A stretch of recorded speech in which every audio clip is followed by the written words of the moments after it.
Hey, what up? Thank you for joining me. My name is Chris Orozco, and today I'm going to be talking to you about anxiety. There's a couple different things I'm going to cover. I'm going to be talking about some context, some ways of looking at anxiety, that just looking at them this way will really help you deal with it a lot easier and help you to take the stress down a little bit.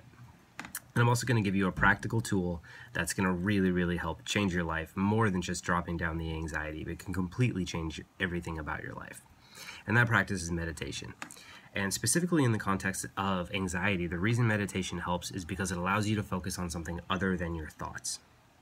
And the reason this is important is because a lot of people have this experience of anxiety, is where you basically think a thought and it has all this emotional context to it. And then another thought shows up that has even more emotional context to it, and they kind of bounce off of each other and build on each other, and it snowballs into this big overwhelming thing that's really hard to deal with. And a lot of times it shuts us down. This used to happen to me all the time. I used to get anxious and I would have to take a nap or something, or I would have to stop doing whatever I was doing because I just got overwhelmed. And so the thing about meditation, what that allows you to do is, if you just sit for 5 minutes a day, or every other day, or however much you possibly can, and you just focus on something that isn't a thought. And what I mean by something that isn't a thought, I mean actual physical sensations. These things exist outside of your opinion. They exist outside of your beliefs and your philosophies and your thoughts and your feelings. Your physical sensations exist in this whole other dimension. And when you train yourself to focus on things that aren't your thoughts, when that snowballing thing starts to happen, you actually get to focus back on what's actually happening in the present moment. It allows you to think a little bit clearer and also take the stress level down pretty profoundly. So I recommend doing it every day. However, it's really important to also set goals that you'll know you'll reach. So if every single day isn't realistic for you, then maybe every other day. Because if you actually do it, you'll be much more motivated to stick with the practice. Now, for the philosophy to actually help you deal with this, the way I personally see anxiety is, all it is a lot of different parts of your personality having an opinion about something and not really getting their opinions heard, but desperately trying to.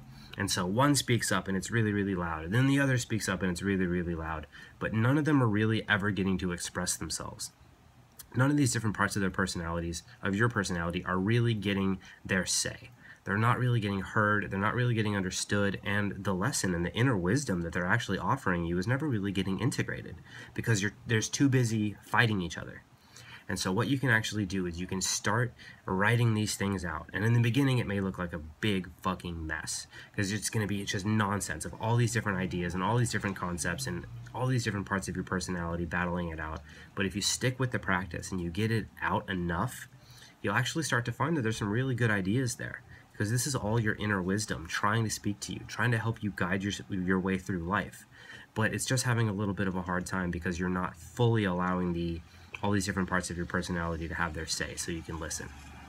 And once you do that, once you feel validated, once you've validated all these different ideas you have, then that releases stress alone.